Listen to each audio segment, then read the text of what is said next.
Hello सारी hard working ladies को एक बार फिर से बहुत बहुत अभिनंदन। मैं एग्ज़ाम घाट के इस प्लेटफॉर्म से आज फिर से एक नया टॉपिक आपके सामने लेकर आई हूँ। हम अपने नए टॉपिक पर चर्चा करते हैं। जैसा हम अपना टॉपिक डिस्कस कर रहे थे, राष्ट्रीय स्वास्थ्य मिशन, जो हम पहले भी स्लाइड में कर चुके हैं। राष्ट्रीय स्वास्थ्य मिशन पहले जो एक वीडियो है उसके माध्यम से हम इसे आधे से ज़्यादा फिनिश कर चुके हैं। अब हम उसका ही पार्ट सेकंड डिस्कस करते हैं आज। जो राष्ट्रीय स्वास्थ्य मिशन जो था, ये कार्यक्रम नहीं है, एक्चुअल में मिशन है। राष्ट्रीय स्वास्थ्य मिशन जैसा हम पहले देख चुके हैं, 2013 में स्टार्ट किया है और ये NRHM और NUHM को इंक्लूड करके साथ में स्टार्ट कर दिया गया है ना। NHM बोलेंगे इसे, अगर अपन कंप्लीट करके अगर अपन बोलें इसे तो NHM, ठीक है। अभी NRHM कब स्टार्ट हुआ था एक बार देख लेते हैं, 12 अप्रैल 2005 को, और NUHM 1 मई 2013 को। इसके बाद NHM स्टार्ट हो गया। जैसे ये स्टार्ट हुआ तो दोनों को ही इंक्लूड करके यहाँ से ये स्टार्ट कर दिया है।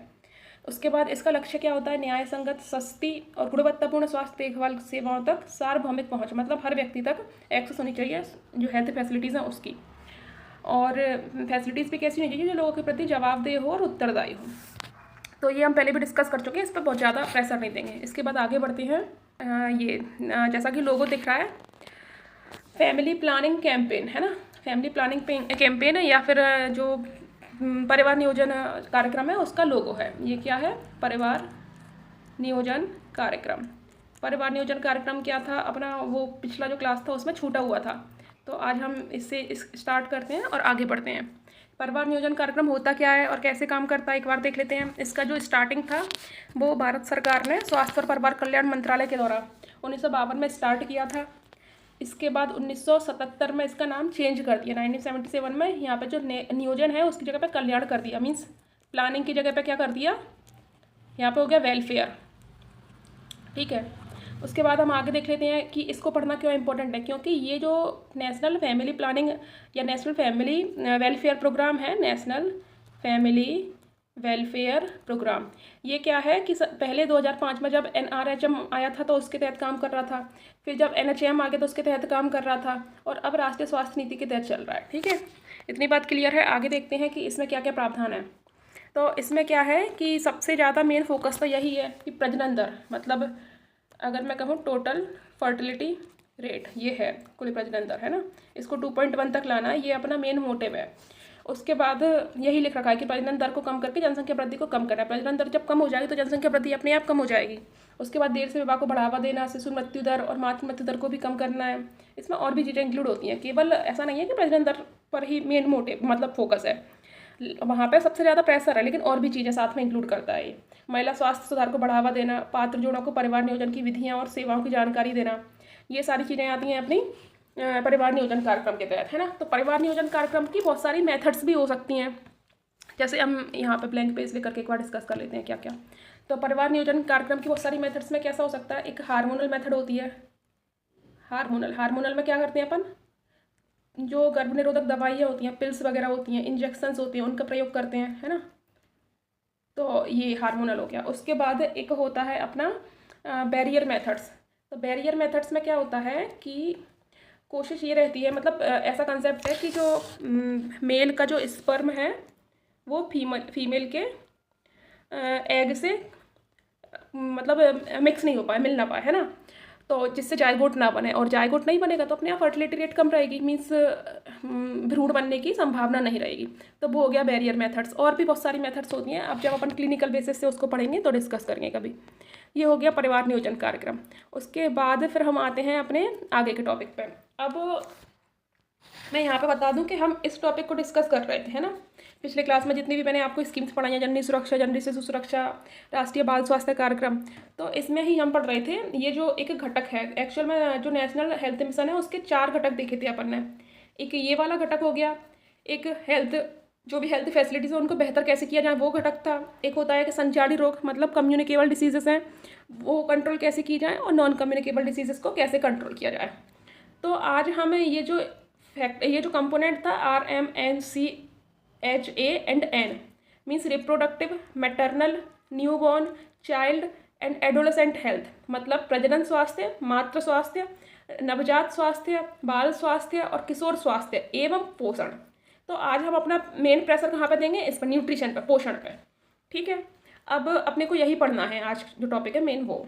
तो अब यहाँ पे ध्यान देने वाली बात है कि भारत सरकार के द्वारा चलाई जाने वाले कुछ पोषण कार्यक्रम निम्न हैं। अब ये अपने को क्या पढ़ना है, न्यूट्रिशन प्रोग्राम्स हैं या पोषण कार्यक्रम है।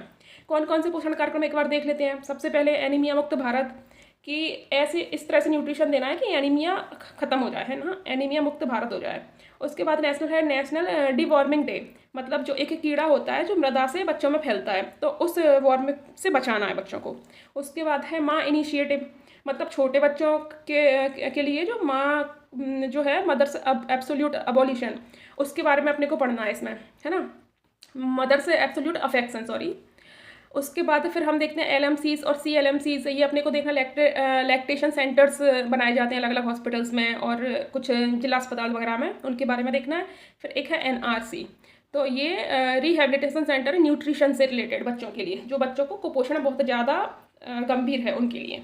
तो ये हम डिटेल में आगे पढ़ेंगे, हम आगे देखते हैं एक एक से। तो सबसे पहले हम डिस्कस करेंगे AMB, मीन्स एनीमिया मुक्त भारत। एनीमिया मुक्त भारत जो है वो 6x6x6 की स्ट्रेटजी पे काम करता है। ये इसमें पिक्चर में बहुत ज़्यादा अच्छे से आपको दिख नहीं रहा होगा, तो मैंने इनका चीज़ों को लिख भी दिया है ना, अपन डिस्कस कर लेंगे। जो दिख रहा है वहाँ पर डिस्कस कर लेते हैं एक बार। यहाँ पे क्या होगा, इसमें 6 बेनिफिशियरीज रहते हैं, मतलब 6 ग्रुप्स में डिवाइड किया है कि किन किन पर अपने को फोकस करना है ना, किन एज ग्रुप के बच्चों पर, किन महिलाओं पर, ऐसा ऐसा। तो एक बार देखते हैं। एस्टिमेटेड 450 मिलियन बेनिफिशियरीज, तो टोटल बेनिफिशियरीज कितने हैं, 450 हैं। अब हम देखते हैं कि कहाँ कहाँ पर कितना कितना बेनिफिशियरीज रहते हैं। सबसे पहले ये आओ 6 to 59 मंथ, ये क्या लिख रखा है, 6 से लेकर के 59 मंथ, मीन्स लगभग 12 4 ज़ा 40 है, 12 5 ज़ा 60, तो लगभग 5 साल तक के बच्चे हैं ना, 6 माह से 5 साल तक के बच्चे हैं। एक ग्रुप वो हो गया, वो 124 मिलियन है। उसके बाद दूसरा ग्रुप कौन सा है, दूसरे ग्रुप की बात करें तो जो बच्चे हैं वो 5 से 9 साल तक, ये हो गया, ये है अपने 6 माह से 5 साल तक, मीन्स 6 मंथ से 5 ईयर तक। फिर एक ग्रुप में, दूसरे ग्रुप में वो हो गया है जो है 5 ईयर से लेकर के 9 ईयर तक। उसके बाद फिर है 10 to 19 ईयर्स, है ना, एडोलेसेंट मीन्स किशोर, जो कि किशोर अवस्था में बच्चे हैं, बच्चे बच्चियाँ सभी मिला करके। उसके बाद है यहाँ प्रेग्नेंट लेडीज़, प्रेग्नेंट विमेन। उसके बाद है यहाँ पे लैक्टाइजिंग मदर्स, मीन्स जो स्तनपान कराने वाली महिलाएं हैं। और एक और जो बचता है अपना, वो है women of reproductive age, means 20 से 24 उम्र की महिलाएं, 20 से 24 साल की महिलाएं, ठीक है। तो ये हो गए 6 बेनिफिशियरीज। सबसे पहले अपन बच्चों से स्टार्ट करते हैं, 6 माह से लेकर के 5 वर्ष तक के बच्चे, उसके बाद 5 वर्ष से लेकर 9 वर्ष तक के बच्चे, उसके बाद किशोर बच्चे, फिर गर्भवती महिलाएं, स्तनपान कराने वाली महिलाएं और रिप्रोडक्टिव एज वाली महिलाएं। 6 बेनिफिशियरीज कवर हैं। हम आगे देख लेते हैं एक बारी। पहले यहाँ देखते हैं ये 6 बेनिफिशियरीज, ये हैं 6 लाभार्थी या बेनिफिशियरीज, ठीक है। यहाँ देखो बच्चे, कैसे बच्चे, 6 माह से लेकर के 59 मंथ, मतलब कि लगभग 60 महीने अगर मैं बोल दूँ तो 6 माह से लेकर के 5 वर्ष तक के बच्चे, ठीक है। उसके बाद फिर सेकंड पॉइंट हम ये देखते हैं, ये इसको सेकंड कर लेना आप, क्योंकि सीक्वेंस बन जाएगा अच्छे से। नंबर 1 हो गया, फिर नंबर 2 पे क्या है, 5 वर्ष से लेकर के 9 वर्ष तक के बच्चे, फिर हो गया ये 3 नंबर किशोर लड़की लड़का 19 वर्ष से लेकर के 10 वर्ष से लेकर के 19 वर्ष तक। उसके बाद फिर 4 नंबर अपन यहाँ आ जाते हैं, क्योंकि जब किशोर बच्चे बड़े होते हैं तो उनका विवाह होता है, मतलब प्रजनन क्षमता आ जाती है, तो प्रजनन की क्षमता रखने वाली महिलाएं, ठीक है। उसके बाद 5वां क्या है, गर्भवती महिलाएं। और फिर 6वां पॉइंट हम देखते हैं स्तनपान कराने वाली महिलाएं। ये हो गए अपने 6 बेनिफिशियरीज, क्लियर है। उसके बाद फिर हम इसमें एक बार और आते हैं, यहाँ पे है 6 इंटरवेंशंस, मीन्स कैसे कैसे काम करना है ना, मतलब ऐसे कौन से स्टेप्स लिए गए हैं और मैकेनिज्म क्या है काम करने का। तो ये भी मैंने आपके लिए लिख रखा है, हम देख लेते हैं एक बारी। रोग निरोधक आयरन और फॉलिक एसिड अनुपूरण, मतलब आयरन और फॉलिक एसिड की पिल्स के फॉर्म में लेना है अपने को, या फिर ऐसे अपने को न्यूट्रिशंस लेना है जिससे ये वाली चीज़ें कंप्लीट हो जाए अपनी आयरन और फॉलिक एसिड की। उसके बाद है आपदे की कृमि मुक्ति, मतलब टाइम पीरियड पर बच्चों को जो डिवॉर्मिंग है उसके लिए कुछ पिल्स वगैरह देनी है। उसके बाद है व्यवहार परिवर्तन संचार अभियान, मीन्स ये अवेयरनेस चलानी है ना, व्यवहार परिवर्तन करना है, मीन्स जो ईटिंग हैबिट्स वगैरह हैं उनकी, मतलब लोगों की सबकी, तो उनको चेंज करना है। नेक्स्ट है एनीमिया के लिए उचित परीक्षण, मीन्स टेस्ट करानी है टाइम पर कि हीमोग्लोबिन कम तो नहीं है। उसके बाद है फोर्टिफाइड खाद्य पदार्थ, मीन्स विटामिन 12 रिच चावल का संग्रहण करना है। और एक और है नेक्स्ट AMB मीन्स एनीमिया मुक्त भारत डैशबोर्ड का उपयोग करके निगरानी करना है। मीन्स टाइम पर क्या है, सर्विलियंस करना है, देखना है कि कितना इंप्रूवमेंट हुआ है, कितना इंप्रूवमेंट नहीं हुआ है, किन क्षेत्रों में ज़्यादा समस्या है, ये सारी चीज़ें। तो ये हो गए अपने क्या 6 इंटरवेंशन, या हिंदी में बोलूँ कि 6 हस्तक्षेप बोलते हैं इनको। आप इंटरवेंशन ही याद रखना, ज़्यादा बेहतर है। उसके बाद फिर हम आगे बढ़ते हैं। आगे एक और जो मैंने बताया मैकेनिज़्म पर चर्चा करते हैं कि आखिर इसके लिए पूरी कार्यवाही किस प्रकार से की जाएगी, मैकेनिज़्म क्या है इसका। तो जैसा आपको दिख रहा है नेशनल एनीमिया मुक्त भारत यूनिट, ठीक है, नेशनल एनीमिया मुक्त भारत यूनिट, ये कहाँ पर है, अपनी नई दिल्ली में। उसके बाद अंतर मंत्रालय समन्वय, मतलब कि जो मिनिस्ट्रीज़ हैं अलग अलग, सपोज करो कि हेल्थ मिनिस्ट्री है, अपना विमेन और चाइल्ड वेलफेयर मिनिस्ट्री है, तो जो सारे मिनिस्ट्रीज़ हैं वो एक दूसरे के साथ कोऑर्डिनेट करेंगे, समन्वय करेंगे। फिर वही अन्य मंत्रालय के साथ अभिसरण, मतलब सारे मंत्रालय मिल करके जो भी स्कीम्स वगैरह और चलाई जानी है इनके लिए उन सब चीज़ों को आगे बढ़ाएंगे। उसके बाद है आपूर्ति श्रृंखला और रसद को सुधारना, मीन्स जो लॉजिस्टिक्स है और जो आपूर्ति श्रृंखला है, मतलब खाद्य पदार्थों की, मेडिसिन की, उन सबको इम्प्रूव करना है ना। उनको छोटे छोटे जो भी सेंटर्स हैं, सब सेंटर्स हैं, वहाँ तक एक्सेस करनी है उन चीज़ों की। Next engaging national centre of excellence and advanced research on anaemia control in AIIMS, means जो एम्स में एक सेंटर बनाया हुआ है उसको इंगेज करना है एनीमिया कंट्रोल के लिए, मतलब एनीमिया कंट्रोल पर वो सेंटर अच्छे से काम करे, रिसर्च करे, ठीक है। उसके बाद नेक्स्ट है मॉनिटरिंग एनीमिया मुक्त भारत डैशबोर्ड, मीन्स वही है कि जो एनीमिया मुक्त भारत का डैशबोर्ड बना है उसको टाइम पर निगरानी करनी है। ये हमने अपना एनीमिया मुक्त भारत अच्छे से डिस्कस कर लिया है। एनीमिया मुक्त भारत अपना फिनिश होता है। उसके बाद वहाँ पे मैंने और भी प्रोग्राम्स लिखे थे, हम एक एक से आगे बढ़ाते हैं उन प्रोग्राम्स को। नेक्स्ट प्रोग्राम क्या दिख रहा है आपको, नेशनल डिवॉर्मिंग डे, मीन्स राष्ट्रीय कृमि मुक्ति दिवस, राष्ट्रीय कृमि मुक्ति। अब डिवॉर्मिंग या कृमि मुक्ति है ना, तो कृमि क्या होता है, एक सूक्ष्म जीव है और जो बच्चों के पेट में कीड़े वगैरह पड़ जाते हैं, अपन सामान्य भाषा में बोलते हैं जिसको, तो उसी से मुक्त करने के लिए। अब ये स्टार्ट कब से किया, 2015 से स्वास्थ्य और परिवार कल्याण मंत्रालय के द्वारा प्रारंभ किया गया है। ये इंपॉर्टेंट है कि 10 फरवरी को नेशनल डिवॉर्मिंग डे मनाया जाता है, ठीक है। 1 वर्ष से 19 वर्ष तक के बच्चों को मिट्टी से संचारित होने वाले कृमि के संक्रमण से बचाने के लिए एल्बेंडाजोल की पिल्स दी जाती हैं, वर्ष में 2 बार दी जाती हैं, ठीक है, 1 फरवरी में, और जो राज्य चाहे तो अगस्त में, कभी किसी मतलब स्कूल्स के थ्रू अगस्त में करवा देते हैं डिस्ट्रीब्यूशन, कभी सितंबर में, तो वो फिक्स नहीं है। लेकिन ये जो नेशनल डिवॉर्मिंग डे फिक्स है 10 फरवरी। इतनी बात क्लियर है, हम आगे बढ़ते हैं।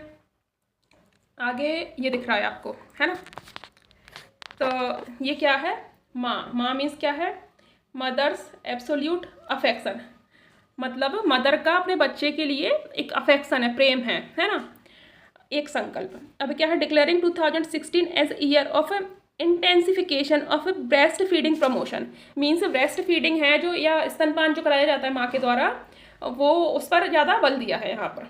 अब क्या goals of the campaign till July 2017, मतलब ये अभियान में क्या क्या चीज़ें थी एक बार देख लेते हैं। Build an enabling environment for breastfeeding through awareness generation targeting mothers, family members and society, reinforce lactation support services at public health facilities and through community health workers to incentivize and recognize such delivery points that show high rates of breastfeeding along with processes in place। तो ये goals थे 2017 तक के। अब actual में माँ जो absolute affection है, मदर्स एब्सोल्यूट अफेक्शन, उसमें क्या प्रोविजन है या उसके क्या प्रावधान है वो अपन देख लेते हैं, है ना, कि उसके कौन से बिंदु थे। ये तो गोल्स 2017 के लिए थे, वो बहुत ज़्यादा इतना इंपॉर्टेंट नहीं होते हैं। ये देखते हैं कि ये स्टार्ट कब से हुआ है, इंपॉर्टेंट डेट है 5 अगस्त 2016 से प्रारंभ हुआ है। इसमें मतलब क्या क्या चीज़ें करनी है ना, तो जन्म के 1 घंटे के भीतर स्तनपान प्रारंभ करना है, मतलब ब्रेस्ट फीडिंग कराना स्टार्ट करना है 1 आवर के अंदर जब से बेबी का बर्थ हुआ है तब से। उसके बाद 6 मंथ तक उसे ओनली स्तनपान कराना है, मतलब कि केवल ब्रेस्ट फीडिंग ही करवानी है बच्चे को पोषण के लिए। उसके बाद जब बच्चा 6 माह से 2 वर्ष तक का हो जाए तब उसको ब्रेस्ट फीडिंग के साथ साथ आवश्यक न्यूट्रिशन देना है, ठीक है, पोषण आहार प्लस स्तनपान कराना है। ये हो गया अपना माँ प्रोग्राम क्या था, क्लियर है। नेक्स्ट हम एक और प्रोग्राम देखते हैं, विटामिन ए अनुपूरण, ठीक है। तो 5 वर्ष से कम आयु के बच्चों को वर्ष में 2 बार विटामिन ए की खुराक दी जानी है। उसके बाद आगे देखते हैं, आगे है अपना NRCs और मतलब एक और ये बच जाता है NRCs क्या, एक बार देख लेते हैं। Nutrition rehabilitation centres means government के द्वारा जो बहुत ज़्यादा कुपोषण से पीड़ित बच्चे हैं, कैसे बच्चे जिनको कुपोषण है, कुपोषण भी कैसा है, बहुत गंभीर है, उन बच्चों के लिए अलग से सेंटर्स बनाए गए हैं इंडियन गवर्नमेंट के द्वारा, जिनको बोला है NRCs या न्यूट्रिशन रिहेबिलिटेशन सेंटर्स। उन बच्चों को इन सेंटर्स में रखा जाता है कुछ टाइम के लिए, और जब इम्प्रूवमेंट हो जाता है उनकी हेल्थ में तो उनको वापस से उनके घर भेज दिया जाता है। उसके बाद एक नया इनिशिएटिव, मतलब नया नहीं है, एक और इनिशिएटिव है सांस अभियान, जिस पर चर्चा करते हैं हम। सांस का फुल फॉर्म क्या है? Social awareness and actions neutralize pneumonia successfully, या सक्सेसफुली है, आप लोग समझ जाना, ठीक है, FULL सक्सेसफुली। इसका मोटिव क्या है? बच्चों में निमोनिया के कारण होने वाली मृत्यु को कम करना है। इसकी टैगलाइन क्या है? इंपॉर्टेंट, एक बार पढ़ के जाना, निमोनिया नहीं तो बचपन नहीं। इसके पहले भी एक प्रोग्राम चल रहा था, प्रोग्राम कौन सा चल रहा था? यहाँ से 2014 से IAPPD integrated action plan to control pneumonia and diarrhoea. आपको एक और प्रोग्राम मिल सकता है, GAPPD करके है, वो एक्चुअल में क्या था? WHO का प्रोग्राम है, आई थिंक, एक बार आप देख लेना, वो WHO का प्रोग्राम है। और ये जो प्रोग्राम है ये इंडियन गवर्नमेंट का है, ठीक है, ये भारत सरकार का है। इतना इंपॉर्टेंट नहीं है, लेकिन इंपॉर्टेंट यही है कि सांस अभियान पर ज़्यादा फोकस करना है। इसके पहले 2014 से ये प्रोग्राम चलाया था। यहाँ इंपॉर्टेंट बात ये भी है कि ये सेंट्रल में हुआ है 2019 से स्टार्ट, लेकिन स्टेट वाइज अलग अलग टाइम पर स्टार्ट हुआ है, तो यहाँ 19 नहीं है, 21 है। 2021 से मध्य प्रदेश में स्टार्ट हुआ है, 5 फरवरी 2021 से। इतनी बात क्लियर है, हमने सांस अभियान भी देख लिया। अब एक और चीज़ बच जाती है, LMCs और CLMCs, जो हम अपने पोषण वाले चीज़ों में देख रहे थे ना, पोषण से रिलेटेड क्या क्या इनिशिएटिव्स हैं, तो उसमें एक LMCs है और एक CLMCs है। LMCs और CLMCs क्या होती हैं देखते हैं। जैसा नाम से क्लियर हो रहा है, लैक्टेशन मैनेजमेंट सेंटर मीन्स जो माताएं हैं, जो स्तनपान कराने वाली महिलाएं हैं, उसको मतलब वो कैसी परिस्थितियाँ ऐसी होंगी कि वो अच्छे से स्तनपान अपने बच्चे को करा पाएँ। तो इस LMCs मतलब क्या है? देखो, इनका उद्देश्य माता को स्तनपान में सहायता प्रदान करना है, जिससे कि माँ के स्वयं के स्तन को उसके बच्चे के उपभोग के लिए संग्रहित और वितरित किया जा सके, ठीक है। उसमें मतलब क्या होता है कि लैक्टेशन प्रॉपर कैसे होगा, क्या मेथड्स रहेंगी, क्या मतलब ऐसे कैसे कंफर्ट जोन्स रहेंगे, वो सारी चीज़ें रहती हैं। अलग अलग से हॉस्पिटल्स, जो गवर्नमेंट हॉस्पिटल्स हैं, उसमें एक यूनिट्स बना देते हैं इसके लिए LMCs, ठीक है। उसके बाद एक है CLMC। C मीन्स है कॉम्प्रीहेंसन, कॉम्प्रीहेंसिव होना चाहिए यहाँ, कॉम्प्रीहेंसिव लैक्टेशन मैनेजमेंट सेंटर्स। यहाँ पे क्या होता है, जो ब्लड बैंक का कंसेप्ट है, blood bank, sorry I am so sorry, blood bank नहीं, यहाँ पे मैं कहूँ मदर मिल्क बैंक, या कौन सा मिल्क, मदर मिल्क, ठीक है, मदर मिल्क बैंक। तो ऐसा कंसेप्ट रहता है ये, दान किए गए मानव दूध को इकट्ठा करने, जांचने, संस्करण करने और भंडारण में वितरण के उद्देश्य से इन्हें स्थापित किया जाता है। ये जो बड़े बड़े गवर्नमेंट हॉस्पिटल्स होते हैं, जिला अस्पताल होते हैं, या जो मेडिकल कॉलेजेस वगैरह होते हैं बड़े बड़े, तो उनमें ये यूनिट्स बनाई जाती हैं। इतनी बात क्लियर है। उसके बाद ये सांस जो अभियान देखा था अपन ने, उसका एक लोगो दिख रहा है अपने को। वर्ल्ड निमोनिया डे 12 नवंबर 2020 को मनाया था, और वही है, मीन्स क्या, निमोनिया के सिम्टम्स क्या होते हैं, increasing of cough and cold, faster breathing with whistling और rattling sound and high fever, ठीक है। बच्चों में सामान्य का देखते हैं अपन की सांस में समस्या आती है, आवाज़ आती है खर खर की, तो ये सारी चीज़ें हैं, सांस अभियान से रिलेटेड लोगो है, ये लिख रखा है सांस और निमोनिया फ्री चाइल्डहुड, ठीक है। तो इस तरह से हमने आज अपनी क्लास को पूरा कंप्लीट किया है, कवर किया है। एक बार अपन देख लेते हैं अपन ने क्या क्या डिस्कस किया है। सबसे पहले हमने नेशनल हेल्थ मिशन के बारे में चर्चा की थी, general national rural health mission देखा था, डेट देखा था इसका, नेशनल अर्बन हेल्थ मिशन देखा था।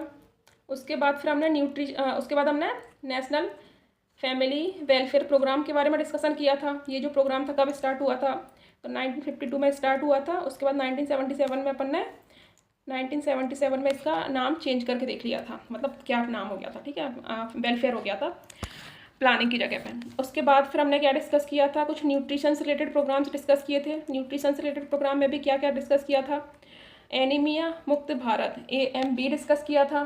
ये मैं शायद आपको वहाँ पे इन्फॉर्मेशन दे नहीं पाई हूँ कि ये कब स्टार्ट हुआ था, ये इंपॉर्टेंट है। ये स्टार्ट हुआ है 2018 में, ठीक है, 2018 में स्टार्ट हुआ है। उसके बाद फिर हमने देखा था एक नेशनल डिवॉर्मिंग डे कब से 2015 से था, और उसमें 10 फरवरी था जो नेशनल डेवलपमेंट डे सेलिब्रेट करते हैं। उसके बाद फिर क्या था, इसके बाद अपन देखे थे लैक्टनाइजिंग सेंटर्स थे, है ना, लैक्टेशन सेंटर्स जो थे, लैक्टेशन मैनेजमेंट सेंटर्स और कॉम्प्रिहेंसिव लैक्टेशन मैनेजमेंट सेंटर्स ये भी थे। इसके बाद फिर हमने न्यूट्रिशन रिहेबिलिटेशन सेंटर्स भी देखा था। उसके बाद अपन ने सांस अभियान देखा है, सांस, और उसके बाद अपन ने एक देखा था माँ अभियान। इतनी चीज़ें क्लियर हैं। जो माँ अभियान था वो 2016 का था, सांस 19 का था, 19 का, है ना। एक बार देख लेते हैं वापस से, सांस अभियान कब का था। सांस अभियान 2019 का ही था, ठीक है। तो ये ऐसे करके आज अपनी क्लास कंप्लीट हुई है। आप सब लोग इस चैनल से जुड़े रहें, आपको सारा syllabus time to time cover करवा दिया जाएगा, और कोशिश करेंगे कि और ज़्यादा वीडियो डाली जाए क्लास पे, मतलब चैनल पे, और इस तरह से हम साथ साथ में अपनी तैयारी पूरी कर लेंगे। Thank you.